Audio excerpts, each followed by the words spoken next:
not going to say or not say if I've had a call before because that's just like it's background and obviously like people have their reasons and stuff. But I don't feel like I was ever ready to go back yet. There was so many different things. I want to just dive straight in. This is your first time back since UK season one, which was now, Crazy, can we, right? it's been 6 years since that. It's crazy. And we're now about to have You're season you're, seven next you're month. showing my age. Thank you. But listen, why was now the time? Why was the season the phone call that you answered and said, yeah, I'm ready? You see, like I'm not going to say or not say if I've had a call before because that's just like it's background and obviously like people have their reasons and stuff. But I don't feel like I was ever ready to go back yet. There was so many different things.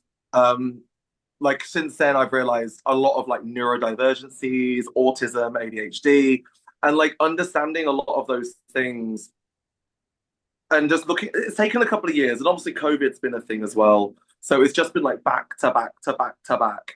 And I felt like I got the call this time and I was like, actually, yeah. I think like I think now's the time. Mm. Because also none of my old drag fits anymore because it was all from Fashion Nova anyway, and in size 24. So, but nowadays we have Shein. So like, no kidding. No, I thought like it was like it felt right, and I wanted to come back and be like, Mhm. so this is what you've missed. Mhm. Well, actually, with that in mind, my next question was going to be, whenever people, you kind of are in a unique position because you were on the first season of Drag Race UK where Oh yeah, you had no sort of predecessor, because I know we had US, but the UK is a different beast. And so now that you've had those 6 years and you're on a different franchise effectively within the Drag Race universe, is there anything that coming back you wanted to prove or show that maybe the first time around you didn't get the chance to, or that since then you've learnt about yourself? oh, I don't want to go into any details on challenges because I'm not allowed. But there are a lot of things in season one that I wasn't able to show that I am able to show this time around, and I'm very excited for you all to see on Represents Us. As a Drag Race UK OG, like I just touched on, you were walking into something brand new. And actually, this season is kind of the same thing because we've never had It's brand new again. exactly. So you've done this twice now, but how did entering the workroom for this season compare to doing it for Drag Race UK the first time? Oh, I can't say, but you'll see it because obviously we see you'll see from the little teasers and stuff that we all see each other coming in, like people give it like a couple of quips and stuff like that. I'm like, no, no, yeah, because it'll be in the trailer for my entrance that will come out soon. But what happened was I literally stood there back to the camera, back to the audience, and literally I hear one of the girls go, "Oh my god, is that Sum Ting Wong?" And I was like, "What the hell?" Like, it proper frazzled me, and I'm just like, How do you know that I look from behind? We haven't met on Grindr. Like, I see what you're saying. You were but inside it the was doorway crazy there. because you go in for the first time again, and it's just like complete. It's just a crazy experience. So like, I'm always thankful to be on, and Mm, to any chance that to any of the girls who have had a call and they're like umming and ahhing about it. Like honestly, girls, just mhm. do it because it's so much fun. And like in the same way with season one, actually the different way to season one. So in the UK, I've been working on the scene for like years at that Mhm. point. So I knew pretty much like all the queens in there. But this time I've worked with barely any of these queens. So it's nice to like actually go into Drag Race and and have a completely new set of girls to like get Mm. to befriend.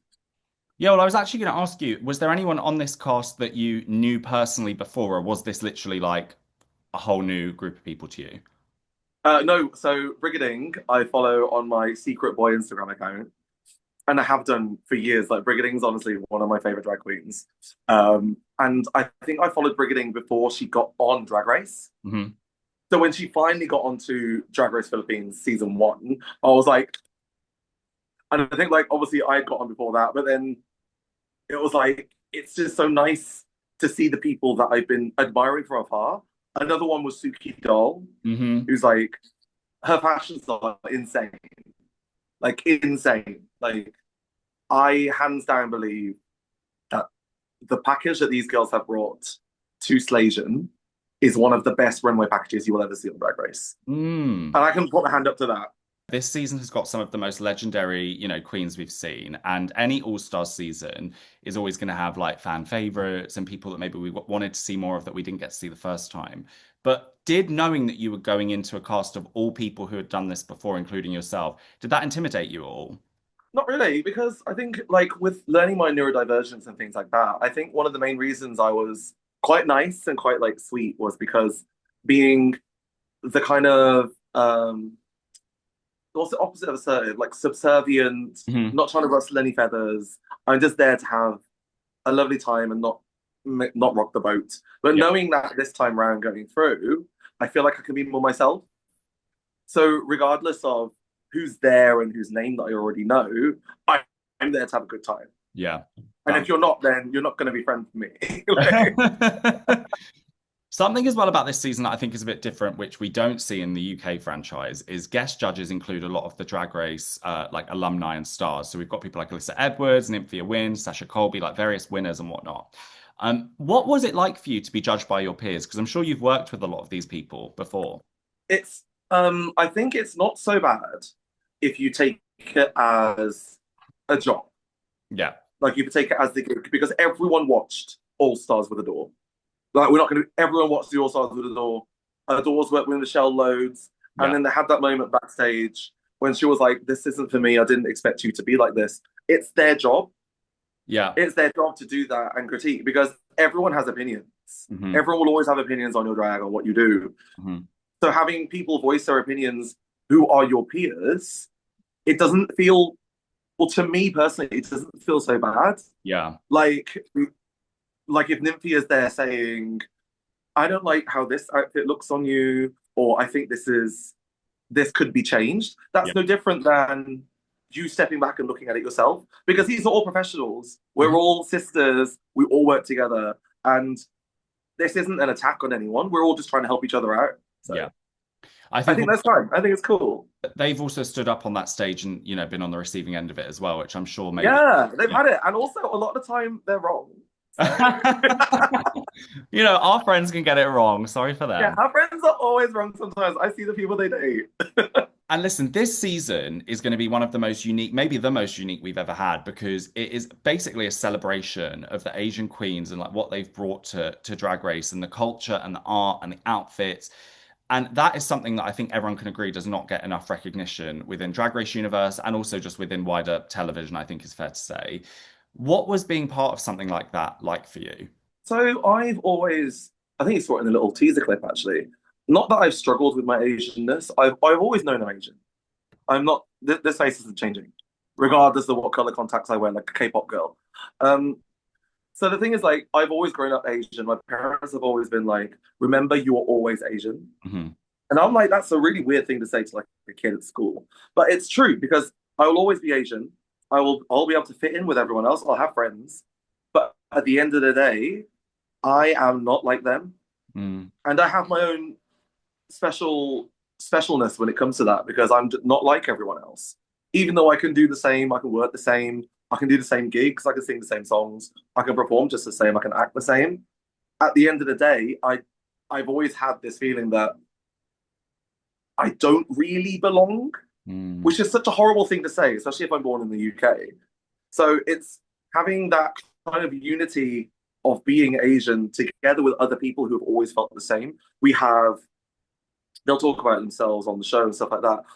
We have people who have very similar backgrounds, born in different societies.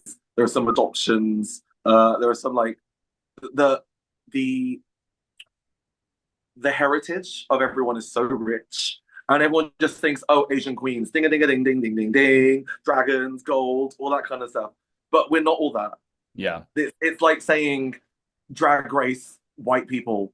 Mhm. Like everyone has different cultures, and seeing these different cultures all under the Asian umbrella on something like Drag Race is incredible. So we're not all Jet Li, we're not all Bruce Lee, we're not all Jackie Chan, we're not all Lucy Liu.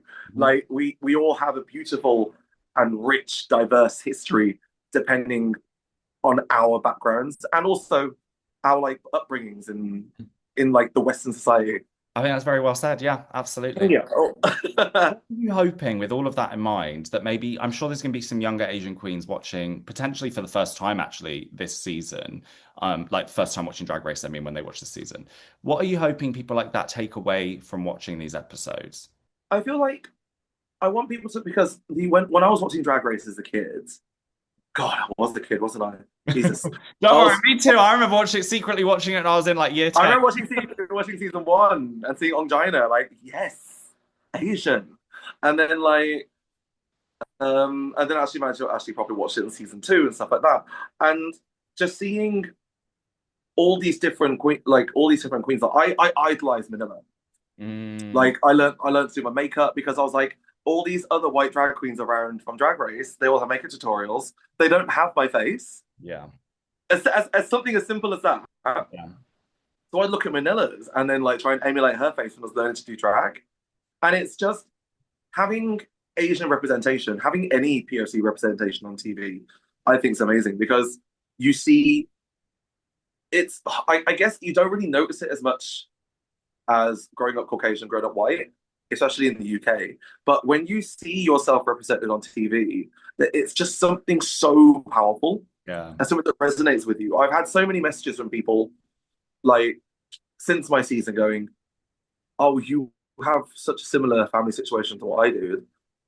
I I wonder when I can come out and things like that." And Mm, it's so important to see yourself. I think it's just gorgeous, really. yeah. Absolutely. Well, listen, something you ready for some quick fire questions? Let's do it. Let's do it. These ones, you're just going to say the first thing that comes to mind. Okay. Oh no. Okay. Oh, good Ready luck. to get cancelled. Stunning. Got it. Got it. Okay. What three words would you use to describe this season? Hot, spicy, sexy. Stunning. If you had to swap suitcases with one of the other queens competing with you, Cookie doll. You can I can't wait for you to see. okay, say no more, say no more. On the other hand of the spectrum, who would you not want to swap with? Ivory because she's like a size three. Who was the kindest queen this season? Suki. Who was the shadiest? Oh, Kiana. Which queen surprised you the most? Ivory.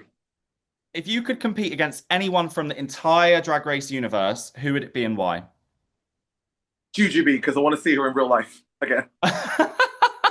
I need you to be on this season. Listen, I can't wait for the fan edits. Oh, you know what? Okay. Side note. Yeah. When all the queens come in, I'm stood there like she's going to be here. She has to be here. Like of all the seasons for Jujubee I to know. turn up, it has to be. She is Filipino. I know. Like, She should have at least been I was like, a judge or something. I thought she was going to come out of a box like Shangela. Well, listen, season two, let's hope she reappears. You know, we need That's her. right. I think that'd be the fifth time, wouldn't it? But fifth time is the charm. There was that TikTok from the Ash. Is it the Australian drag queen who does the Photoshop, and she bought every single time Jujubee was on Drag Race like 13 times. It was fantastic. Well, look, with that in mind, this might be the same answer, it might not. But if we get a second season of Slaysian Royale, who would you like to see who's not on the first? Jujubee Very fair answer. against herself in Yeah, every literally. iteration. Yeah. All iterations of Yeah, June. every iteration of Jujubee. She has to wear 7 different runways, but the same runway every time. Yeah. What would your dream lip sync song be? Oh, it would be uh probably Mayday Parade. Cute. Nightmare lip sync song. Nightmare lip sync song. Oh, anything not in English. What is one thing that you think your fellow competitors underestimate about you? Ooh, probably my dancing ability. Cute. Because I'm big. And those heels are tiny, tiny. Okay, last question. If you weren't on Drag Race, which reality show would we see you on? Probably Border Patrol or Can't Pay Will Take It Away. One of those. Okay, I'll be more like Big Brother, but you I'll be know. the lady at the airport bringing in like 20 kilograms of meat going, you said there was no meat in here. And I'm like, There's not not. meat, not meat, no. Vegetables.